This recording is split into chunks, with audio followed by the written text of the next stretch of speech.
Hello and welcome to Sports Counsel, your playbook for all things sports. I'm your host G, and I am welcomed with Mitty and Bryant for this episode of the show.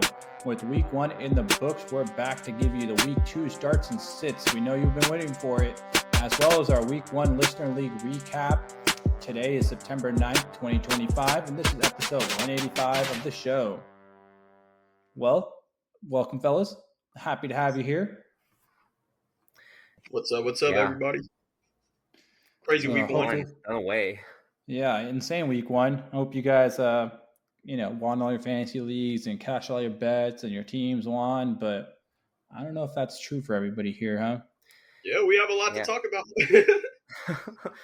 Yeah, I won in some of my other leagues, but we'll get to that. Ooh, yeah, I wonder what league you might have lost in, Bryant. Mm-hmm. I won in all 4 of my leagues. Big winner. There we go. Love them. to hear the sound of that. Unfortunately, your Bears got destroyed on Monday. You can't have a perfect weekend, They got to find a way to fuck it all up. So that's unfortunate, Mitty. That was very unfortunate. What a crazy ending. But you guys might be wondering where, there's a missing person here. Matt's usually here with us. Matt did have a message for us. I'm going to read out to you guys. He did want us to let us know he is in France right now, overthrowing the government. He is a lead component of that protest. So we're not sure when he'll be back, but if he'll be back, he's in the shits, as we like to say. Yeah, he might be stuck out there, or maybe he's trying to find a way to bring a football game out to Paris. And I don't know if they even like football out there, but Matt, he's in Europe. He's doing important business. So we will let him be. You got the gang here today. But before we get into anything, I do want to let us know where you can find Sports Counsel. So we're on all your favorite social media. I'm talking Facebook. I know Facebook. Yes, we're on that too. Instagram, Twitter, TikTok, whatever it is, we're on it. Your Sports_Counsel. One more time, Sports_Counsel. And then in the link of all of our social media, you're going to go ahead and find our Discord link. Our Discord link will, be our very own Sports Counsel Discord, where we have a bunch of fun conversations, live reactions to most of everything that happens in the NFL, especially, when you have a what the hell type of play. First place that we're going to be on is the Discord. So, come find us, come interact, come talk, come ask about your starts and sits, your questions, your trades, all of that. Like, again, that's our Discord. That's going to be the link of all our social media, which is Sports_Counsel. Well, with that being said, Mitty, why don't you kick us off with our week 1 Listener League recap? All right, let's go ahead and get started. We'll go ahead and start it off with the winning team, of course. Team Mitty Whoop'em, that is me, coming in 123 versus J-Rock's E-Kittens team, 109. That was a huge victory for me right there, starting the season 1-0. So we'll just keep it going. Yeah, nice solid play all around from your team. I feel like no one really stood out too much, Yeah, I was hoping for more points, but hey, I mean, it was a tough week 1, so we'll just take it. We'll take a win. A win is a win at the end of the day. Yeah, that's fair. So 1-0, better than 0-1. And the next person is G, beating the Indonesian Aura Farmers, 155 to 139. That's a big win for you. You put up the second most points in the league. How'd you feel about your performance? It was good. Unfortunately for Bryant, for who those might not know, who changed his name to the Indonesian Aura Farmers, that is Bryant, who is also here listening to me talk shit about his team now. No. He put the third most points up this week and just happened to play me, who put up the second most points. So, that is quite unfortunate for him. He would have beat everybody else, but that is fantasy football, right, guys? Yeah. It's just nothing you can really do about it. But, hey, man, we had a hell of a game, bro. I do want to say that. Yeah, it was back and forth throughout the day. I honestly thought I had a pretty good shot coming into like Sunday night football. Ravens midway through that Sunday night game, after like that second long Derrick Henry touchdown, I'm like, yeah, this is fucking over for me, and I'm not sure what I'm gonna do. But then Keon Coleman decided to show up and turn into Jamar Chase, and basically won me the match in the second half. The whole 30 that Derrick Henry put up for you got erased by Keon Coleman, which is just fantastic. Yeah, I thought I was up by like 20 points, and then I was behind by the end of the game, and I was like, wow, Keon Coleman is the guy. Yeah, he played really good. So That was a crazy game. G, one thing I did like from your connection, the same that I have in my other leagues, was that Garrett Wilson Ohio State connection. That worked out pretty well. I mean, it's against your team, of course. Nobody wants to see that happen, but you have the same mindset that I had. Yeah, it was solid week one. I'm not going to go too over my top, but I like the way my team played. Yeah, no, that's good. And then the next set of team that we have is the Dang Buzz versus the Celtics.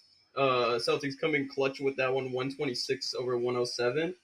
And then the next matchup that we have is the fourth down syndrome versus the whole lot of baby mamas. 126, 124, nail biter in that one. And then we Yeah, have that one went down to the minute. That is our one of our podcasters, Jamar, who caught the squeak of the squeak there with that Zay Flower performance at the end of the game, who, really put on for mostly everybody that had him. He had one of the best weekends of the receivers, right? I think he might have been wide receiver one this week. Yeah, most definitely. He put up a really big numbers. He was for sure wide receiver one this week. And then our last matchup, we have Josh beating the Jacking Off and Laporta Potties 159 to 106. That was the top score, I believe. Yeah, he was the top scorer. Just a few points over G. So that is our Yeah. week one recap. No, you missed Matt's matchup here. The Young Men's Club 3, I think is what it's supposed to be, Oh, I versus that, yeah.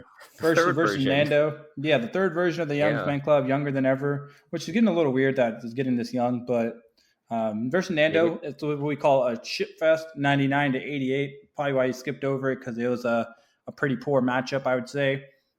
But someone has to win. Unfortunately for Matt, while he overthrows the French government, he did also come away with the win. So good for him. Absolute shit matchup, though. So yeah, it was definitely more harder in that one as well. This one's dog water. I don't know. Maybe he's going to France for some other young men's club. Okay, let's stop that there. But I mean, he somehow maybe he is, but he somehow won with Xavier Worthy putting up a 0-point dud. So yeah, that tells you all you need to know about this ugly one. Nando's team is piss poor, man. Everybody played too, which is the sad part. Amon-Ra played awful, and Knicks played awful. I don't know why he started Loveland. That was bad. Ridley was bad. So there was a lot of poor performances on his team, which is unfortunate. But there's always next week for both of these guys. Yeah. Don't take week one seriously. You can always bounce back the next week. Yeah. With that being said, Decker was our number one place with 159 points. And if you guys are unfamiliar with how we do the listener league, whoever scores the most points that week decides what our topic we're going to cover is. It doesn't have to be necessarily football related. It can be anything the person in first place wants. So this week, Josh Point O decided we will be talking about our favorite movie of the year. You guys big moviegoers or been watching a lot of films this year?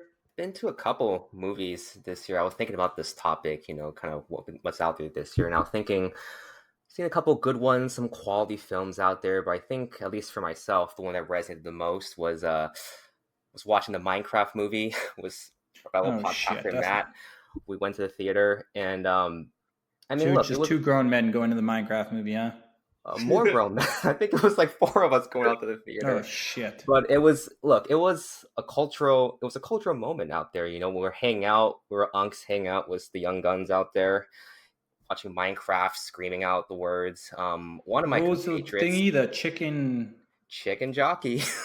Yeah, I saw the thing. I still don't understand what that it's about, but don't need you to explain it. But I know that was part of the movie. Yeah, it was the main movie of the year. So that's your movie of the year, or? So far, at least, it was definitely, at least the watching experience for sure. I mean, the movie itself was fine too. So yeah, that takes my cake. Yeah, I mean, I didn't watch a Minecraft movie, but I have watched, I would say, a considerable amount of movies, more than I expected myself to. I mean, watched Superman, I watched Fantastic Four, Sinners, F1, and then actually after this pod, I will be going to go watch Conjuring. So maybe that could be it. But out of the 4 that I've watched so far, I really like Fantastic Four. I'm not sure if you guys have watched yet, but it felt really good in terms of just, a classic Marvel movie. You don't have to follow along too much to understand. It's not like it wasn't, there was a great amount of action. The story was really good. The long term plot, was always good. I feel like with that Marvel stuff, it's kind of been missing, and like, the foreshadowing of the next movie, the next villain, all that stuff was really done well. And then in itself, it was just well done, I would say. People really like Superman. Not the biggest fan. The only other movie I really thought about was Sinners, but in just terms of, like you said, in viewing experience, I really thoroughly much enjoyed Fantastic Four over Sinners. I did watch Sinners. That was when I kind of just walked in, not knowing what to expect too. It does Yeah, catch you how off about that guard. one? A lot of different things in that movie. Yeah. Mitty, you got a movie of the year option here? I'm surprised you didn't really weren't a big fan of Superman. I would say to be honest with you guys, the only one I really watched was the Superman movie. Okay, well, I mean, I guess by default, that's your favorite. That's the best Yup, movie of the year for it's you, the and the only worst one movie I of the watched. year. Yup. Well, it's okay. You know, we're not really movie goers. We're fantasy football guys. We're football Yup. guys. We're sports guys. We don't know too much about movies.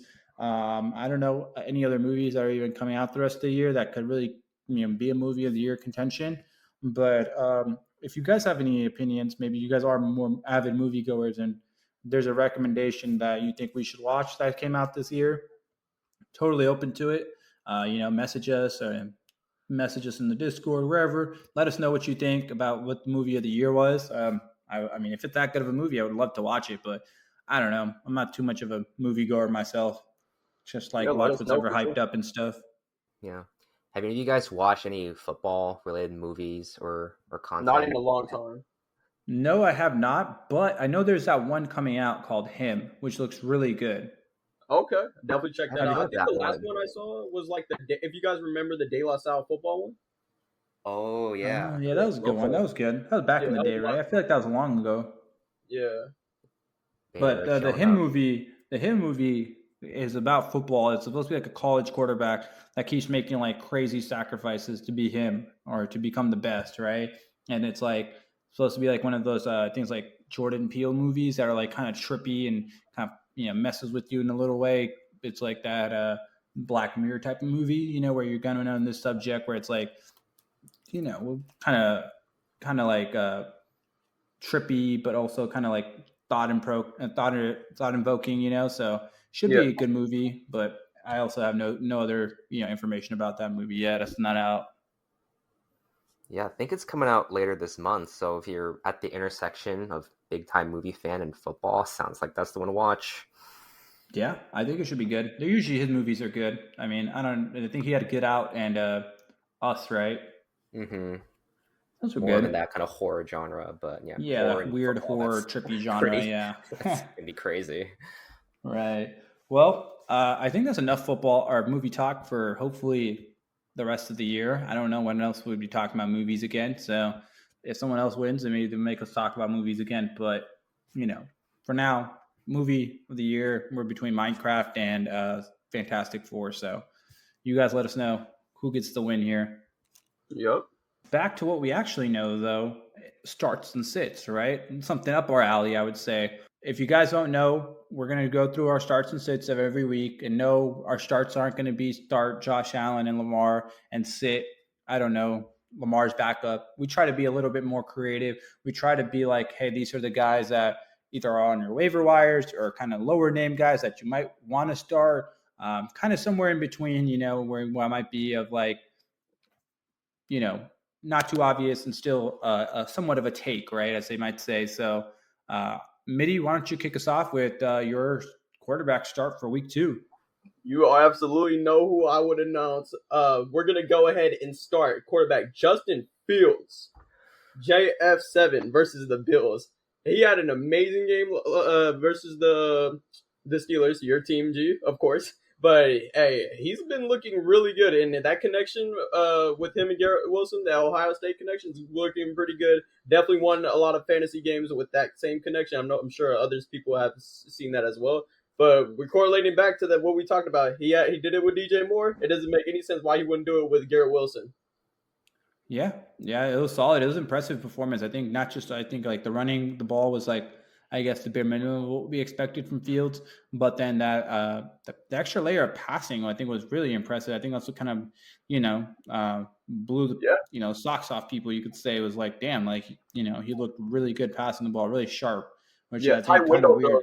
Yep. Yeah, which is not what you really, I guess, the stereotype was of Justin Fields. Yep. Yeah, Fields is definitely trending upwards too, and I agree. Just watching some of the highlights, he felt like a much more complete quarterback than he was in the past, and honestly, would serve as a good prototype for what what Mitty, your favorite team, the Bears, Caleb Williams could become there. More of that Yeah, accurate thrower I'm rather than sure the the bomb Bears will thrower. develop a quarterback, right? Yeah, we'll see. They've been We'll see. saying that for a while. We shall see. I can Yeah, go next. but yeah, go for it. Yeah, I can go next here for looking at running backs.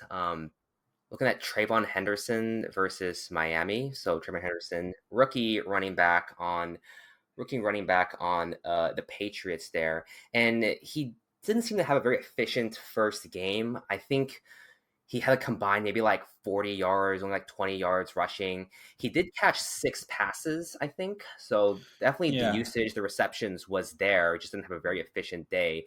But going up against the Miami team defense that really struggled against a middling team in the Colts, and it's a rookie in his first game, there definitely hope that Trayvon will have a better weekend. It seems like Miami is a good one to see what he's really made of.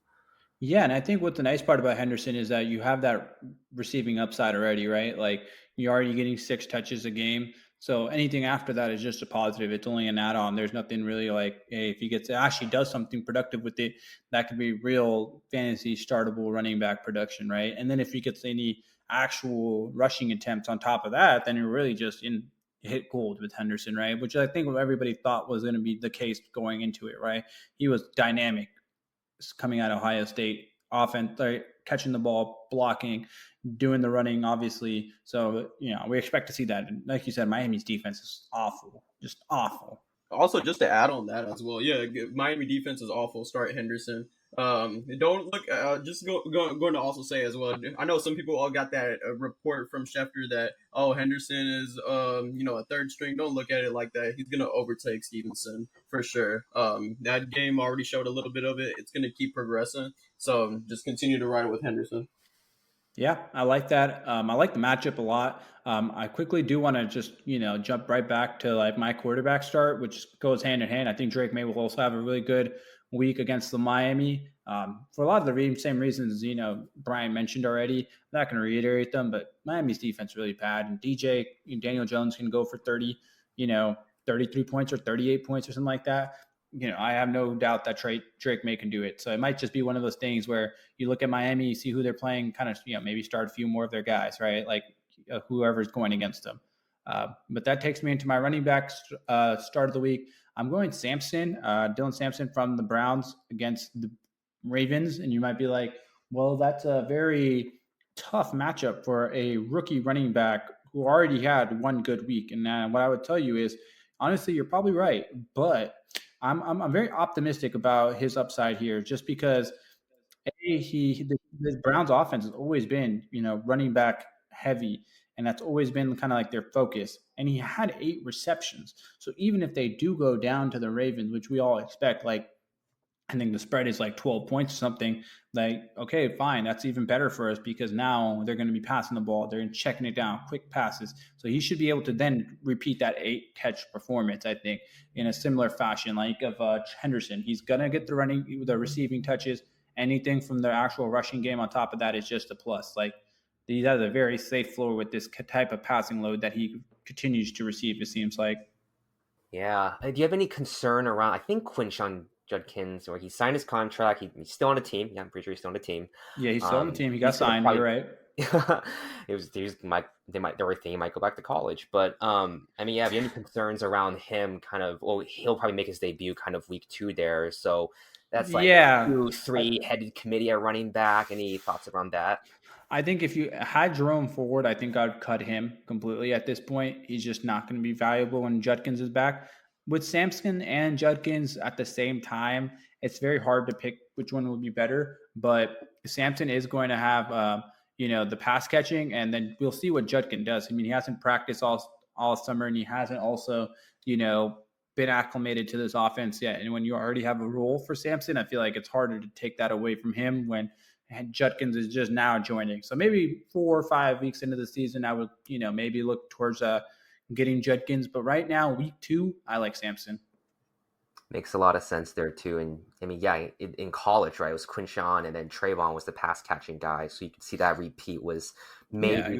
Quinshawn and Sampson. And I think Sampson went in like the 4th round, 5th round. So I don't think they don't have like a plan for him. They don't not want to use him, right? Because obviously they obviously just invested draft capital into him and Judkins. So I think they'll both get their touches, and this week 2 will be mostly Sampson, I guess. If Judkins even plays, we're not sure still. Makes a lot of sense, yeah. Moving along to wide receiver starts now. I'm going to go with Ricky Pearsall versus New Orleans. And for a lot of people there, I think, right, picking Pearsall, drafting Pearsall, it was like, he was hurt last year. He wasn't the best stats-wise, yes, it makes sense. They need pass catchers in the 49ers. Was he going to be that guy? Well, we got our answer in week 1. It's a resounding yes for Pearsall. I think he went over 100 yards. He went over 100. So 100 yards, multiple receptions. If you did start him, did pretty well probably if you did. Exactly. And then going up against a New Orleans team where it's, kind of falling apart all around. Don't expect them to have the best passing defense out there. So I think it's, drafted Pearsall. I would expect that production to continue, especially because now Kittle's out. Yeah, I think it only gets higher, right? Like in terms of like actual touches, guys. Because I don't think he had like the most amount of targets at the end of the day, right? Like a lot of his production ended up coming from that huge streak pass that Purdy threw him right at towards the end of the game there. Yeah. He had a couple receptions early on, and then a big one at the end there. But definitely expect that to rise with Kittle out. Although I guess one thing of concern, I think came up on the injury report today, Purdy's got some toe injury going on there. Toe and shoulder, but it's like the non-throwing shoulder, and I mean, it's just your toe. Like, get over it. Yeah, that sounds like you should get over it. But on the off chance Purdy doesn't start, you're looking at Mac Jones out there, and former New England Pro Bowler Mac Jones. But I mean, I think he filled in pretty well last year too. I think I saw some statistic like Brian Thomas did better was Mac Jones. Yeah, he put up a lot of that chunk of his production with Mac Jones last year. Yeah. So even if Purdy is out, I think there should be enough passing to go around there. Especially was Kittle hurt there, that Pearsall would have another big game, big role against the Saints. Yeah, I couldn't agree more with you. That's a really good one. He had a great game. I just don't see how they don't string another one against these garbage ass Saints. Yeah, they did awful. I'm gonna go with my wide receiver start. This is gonna be Hollywood Brown versus the Eagles. Hollywood had a lot of passes thrown his way from that game that we saw on Friday versus the Chargers. It's clear that he is the wide receiver 1 at the moment right now. With all the stuff going on with Rice and Worthy as well with his shoulder. So I would go Hollywood Brown. I mean, he's getting the targets. As long as him and Mahomes can connect, he can go back to. But we'll have to hopefully see. But I would go Hollywood Brown starting versus the Eagles at the moment. Yeah, I mean, I feel like it's a lot of that Ricky Pearsall logic, right? Like they're just beat up everywhere else, so you just start the guy that's there. Yeah. And that Eagles secondary, I think they definitely have some struggles in the safeties in that first game that they've played too. So they're young, man. Everybody on their defense, they're the youngest defense in the NFL. Like, yes, they're talented. Yes, they should be good eventually, but like not all of these guys are going to pan out, right? Just because you got 11 young guys on the defense with potential doesn't mean they're all going to be 11 good NFL defensive players, right? So there's probably a few guys in there that we're going to look back and be like, damn, they weren't that good. So, they're going to get exposed, especially in this early part of the year where, they haven't really played together. There's guys I've never, seen the field, whatever the case is. Like, there's going to be some growing pains, I think is the best way to put it. Mm-hmm. I was mostly looking at, I think it was Adoree Jackson that was getting burned. Also, got to do it, USC legend player Adoree Jackson as safety. But yeah, that guy's old at this point there, so that's kind of working a lot of that secondary. Cooked. Yeah, exactly. So yeah, Hollywood Brown could definitely pull off some of this magic against that deep Eagles, that Eagles secondary there. So we'll see. Yeah, it's sleeper. If you're in like a 16-man league, go pick up Tyquan Thornton. He has to play too. Exactly. So instead of doing a touchdown or tight end start, we it's hard to say which tight end is actually going to start and play well. So we're going to do what we call the touchdown guarantee. Totally original guarantee. Did not copy Charles Barkley at all, so do not sue me. But who do you guys got as your touchdown guarantees for tight end? I'm gonna go with a popular pick this week. I'm sure every other podcast you listen to, or hopefully just us, is playing it. We're going Harold Fannin Jr. versus Baltimore for the touchdown guaranteed this week. I mean, the young star, everyone thought it'd be David Njoku, right? Being for tight end was that connection with Flacco, but I mean, Harold Fannin really showed out. He can do everything for tight end. He can block, he can catch passes. Absolute standout. I think he was an All-American in college too. So great prospect going up against a Baltimore defense secondary. It also got burned. Of course, it was against Buffalo, but they're not coming off the best game themselves there. So, and I don't think Harold had a touchdown at least week 1, so he seems poised to get that first touchdown week 2. Yeah, and I kind of like the logic there. Same thing as the Samson. They're going to be down probably a lot and very quickly, so they'll have the opportunity to throw the ball and probably maybe get like a second half garbage time Harold Fannin touchdown. I kind of see it already, For sure. Yeah, most definitely. I'm gonna go with Goddard versus Kansas City.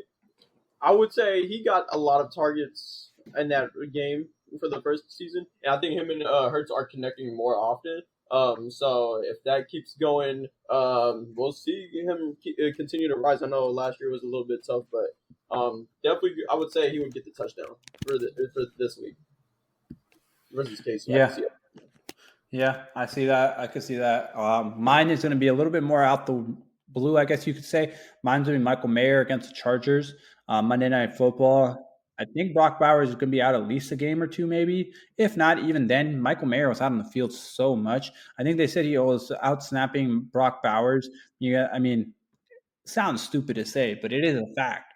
If he's out there that much and Geno Smith is slinging the rock that much, they're going to get a couple touchdowns. Why not Mayer, right? So, especially if Bowers out, this is a double thumbs up. If Bowers is in, it's kind of like a sideways, sideways. It's not fully, we're not fully in love with it, but we're not fully hating it either. I still think Mayer's going to have a good season if they're going to give him that many touches. He was a second round pick a couple years ago. So, he's still quality tight end, young guy. I think he's going to have the chances to do so. It's going to be more up to Geno and him just to convert those chances. Yeah, Meyer was that top prospect for Raiders tight end. I think just the year before they drafted Bowers too. So he's all the peripherals. He has all the talent to definitely sit in place if Bowers is out there. So yeah, definitely looks situated for getting that touchdown. Yeah, I totally agree. But that is all for our starts for week 2. This is, I guess, the more fun part. These are our sits where we get to just randomly pick players in the NFL and hate on them. We try to be bold. We try to pick stars. We try to pick superstars. So I'm going to start off with my superstar quarterback sit of the week, Daniel Jones. And yeah, I said superstar. I don't know why, but he is. He played like one, but he won't this week. That Denver defense is not Miami. And I think if you know anything about Daniel Jones is don't let him fool you, right? He's going to have a good week. He might have a couple good weeks, but he will always come back to being Daniel Jones. And I think this might be the week. It's a week 1. Anything can happen. It's week 2. You're playing a much, much, much better defense. He's coming back down to earth against Denver, and it might get ugly against Denver as well. Yeah. I mean, going against what you got, Nick Bonotto was his brand new contract. Yeah. With the sacks out there. And I think my poor guy, USC legend, Michael Pittman Jr. is going to get surtained this year. So probably and he come off a great game too. So yeah, that Denver defense looking nasty early on in the season. And yeah, I think a lot of times in NFL, I've seen certain players will always be the same way. So Daniel Jones will always Daniel Jones, I guess. Yeah, some things just don't change. And I mean, I think that's a good way to look at the guy you picked here too. That's the perfect segue. I'm going to go with Bryce Young versus the Cardinals here. And I know a lot of you are thinking, Bryce Young, pretty obvious at this point. Kind of a bit of a poke at you, Matt. I remember during, I think, our predictions for this season, it was going to be Bryce Young's season, star of the NFC South there. But I mean, if anything, all the momentum this entire offseason, everyone's like, Panthers are revamped. They're ready to go this year. Bryson's going to finally take that step up. It was all encouraging at the end of last year. All kind of fell apart in that first game very fast. So quickly, yeah. Jaguars instantly gone. Like throwing interceptions, just not being efficient at all, and it's back to good And old Bryce Young the of old. saddest part I think about it all was it just started like honestly like the first play. It didn't feel like that Bryce Young from the last 3 games or something, whatever it was like present at all. And then obviously, there's some weird stuff going on with all the delays and all that other stuff. But I mean, at the end of the day, like you just got to play better. His Yeah. accuracy is also a concern too. There was a lot of accuracy issues in that game, and the turnovers are a big factor as well. But yeah, same thing, with Caleb Williams as well. It's kind of similar with Bryce Young. It's the accuracy. Yeah, I 100% agree. The consistency's got to be there with the accuracy. Arizona's defense looked decent. I don't know if they're like the most intimidating defense, but I guess the Bryce Young sit is more of just like a Bryce Young thing, not really much of an Arizona thing, I guess you could say, right? Yeah, most definitely. With that being said, I'll go into my running back sit of the week. I have Pacheco against the Eagles. I guess it's a tad bit easier one after the week he just had. I don't see it, man. I just don't see it. And also, it's like when it comes to these type of things, it's like he's a 7th round pick, right? Like he's not doesn't have any like entitlement to touches the same way Judkins, the same way we talked about Henderson's. These guys that are drafted early, which you kind of want to have to you kind of have to work, right? Like Pacheco, they haven't signed him to a long-term contract. He's coming off an injury. He's going against this Eagles defense where I feel like the place to get them is the pass game and over the top, right? But running that does not apply to Pacheco. I think he can have another bad week and kind of slowly kind of get phased out of this offense, unfortunately. Yeah, and I'm as saying it as someone who drafted Pacheco in other leagues too. Yeah, it definitely was disappointing that first game. I definitely thought, he's an aggressive runner. He can catch passes too. He was hurt last year. It was going to be good this year, but maybe that's just all he is, a hard runner. And that's Yeah, kind he of, I might guess, just that might just be his little bit. I feel like he gives me like the random NBA comp, but like Jose Alvarado, like he's got his own little thing, and that's it. yeah. I guess that's kind of the theme for these first few sits. Like guys will kind of just will always be the same there. But going on for running back, kind of hard this week here, but I was looking into some of the rookies, like the highly prospected rookies too, like Omar Hampton and RJ Harvey. Of course, right, it's their very first week in the NFL. They both didn't have very efficient days there, but I feel like at least one of them is still going to have a bad week coming into week 2. Kind of matchup based. Hampton gets the Raiders. Maybe that's a good opportunity to bounce back there. Harvey, though, against the Colts. Colts kind of, as I said, a middling team there, but I just feel like I can definitely see this game, being like a grind fest, just a really, really inefficient game from both sides again, where, the running backs, they run for, they get maybe a bunch of touches, but not the most yards out there. Maybe Dobbins gets the touchdown because he being the vulture for that, or the pass catchers get the touchdowns there. And then once again, it's the running backs having like an inefficient day there. I do think Harvey's a bit worse off than Hampton, at least for week 2. And I also got to assume that like Harvey, they're going to be a little bit less pass or a little bit more pass focused than they were last week, just because they played so poorly on the pass game that I would assume that that's something they want to work on this week is to actually be more efficient in terms of passing the ball. So I could see that taking a little bit away from like the running back usage. I feel like they had a lot of run plays last week because they knew they were playing the Titans and you can kind of like stall it out and you'll probably win. So I mean, which they did, but I think with Colts, it's like, okay, this might be, a better place to get a little bit more pass happy, fix that pass game that was really ugly. And I can see Harvey taking a little bit of a step back there. Hampton, that's hard. I don't know if I would sit Hampton this week. Yeah, it's definitely looking at a Harvey running back. And I can go back to back. This one is going to be that bit of a more aggressive hot take sit that people are looking for out there. I'm going to go with Tyreek Hill versus New England. For the sole reason of Tua Tagovailoa, like just looking like a shell of himself out there in that first game. Like I remember checking off the box score at the end of the first half, and it was like, Jesus, this offense combined has like less than 50 yards or something like that. I don't know what the exact stat was, but just complete lack of anything really coming out of Tua, even though it's a pretty good matchup against the New England defense out there. It's just, is that volume going to be there for Tyreek, for Waddle? Is Adrian going to have to shoulder the entire offense on himself out there? yeah, a lot of questions for that Miami team, which didn't really have the best offseason out there. And I think just purely off of the QB play alone, just very concerning in that first game. So maybe you could look at it as a bounce back opportunity, or you can look at it as, once again, much of the same happening and Tyreek Hill getting the short end of the stick there. I was gonna go into a point where I was gonna say it's probably Sid just all the Dolphins wide receivers at one point, because after that performance on Sunday, that was pathetic. It makes you want to do that, bro, the way they played. Yeah, no energy out there. Every Tua throwing terrible passes. Yeah, it was just very discombobulated, I would say. But as going on to that wide receiver as well for the set, I'm gonna go Devontae Smith versus Kansas City. He has a tough matchup there. I would not start him. I think Kansas City defense is gonna lock him in. AJ Brown would probably be fed more, but I can see a hard time of Smith getting a couple points here and there. So that's definitely a sit for me. Yeah, I definitely think this would be a lower scoring game in comparison to that Super Bowl. I think that Super Bowl was kind of like an anomaly in terms of like fantasy output.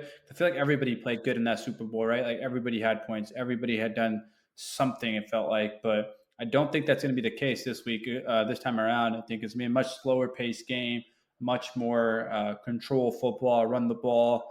So I definitely think overall in that whole game, it'd be just a little bit slower in terms of how many points are getting scored.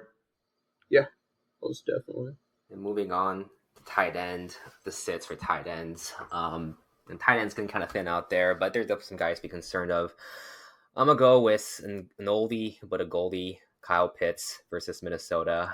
This is the start of the week. This is sit of the week, man.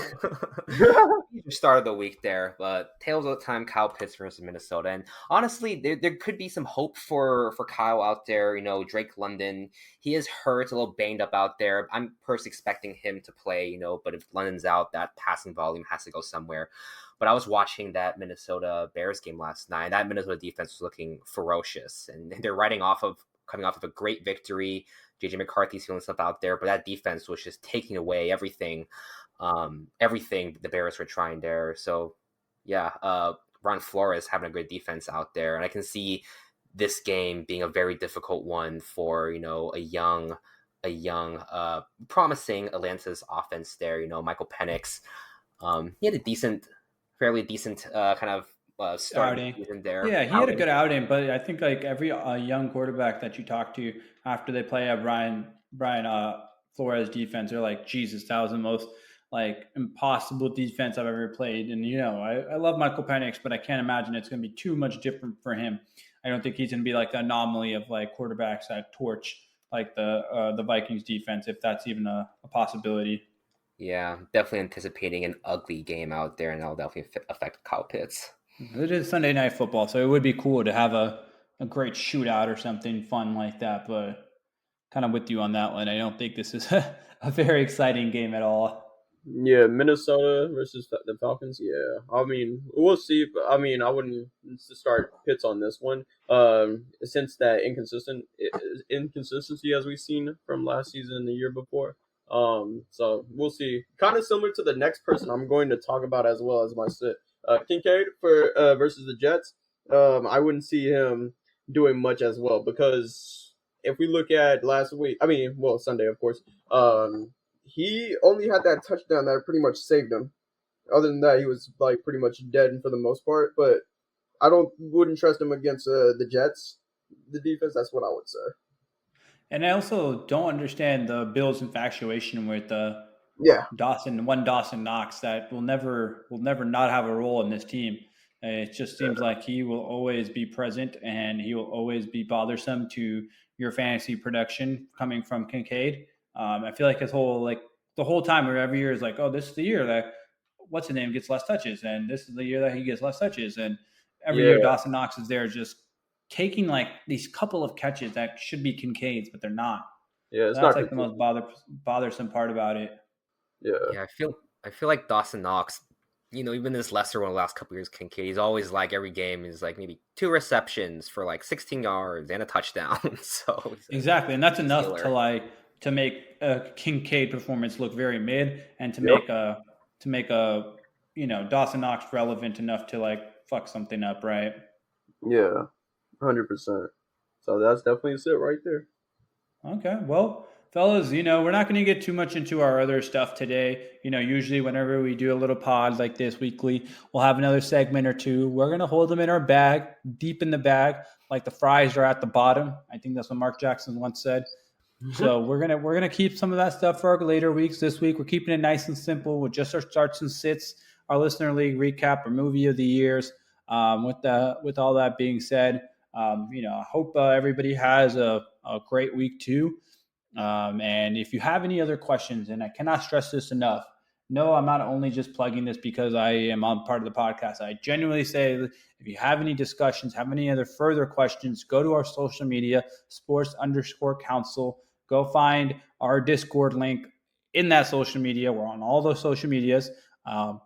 Go join the Discord, ask us questions. Even if you want to just be on Twitter and ask us questions, there are plenty of people that do that. We always talk about it before we give any answer. So you're getting multiple people's opinion. You're getting some good Discord about what we think.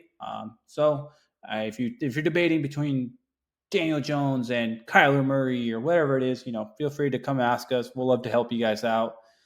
Any last words for you guys today?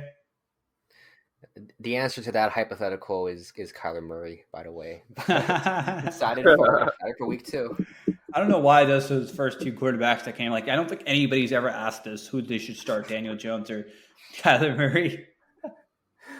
That would be awesome. I don't know if awesome was the right word I'd use for that, but it'd be interesting. If Daniel Jones does do better, that'll be hilarious. I guess it's pretty realistic if you had Kyler and then you're like, fuck, I need a better quarterback. Best quarterback probably on the waiver wire is Daniel Jones, and you're like, now who do I start though? Yep. Yeah. For me, it's best of luck of week 2, and if you're really, really disappointed, then go ahead and ask them questions. Yeah, and once again, our co-host of our podcast on a weekly basis is Matt. Hopefully, he will be back next week after he's overtaken the French government. If you do, look at some news reports and stuff, you might be in there. You might see him riding pickets, fence and all. So, see him, say what's up. If you're also in France, I guess, say what's up to Matt. Otherwise, good luck, everybody. We will see you guys later next week. See you. Appreciate it, guys. Peace.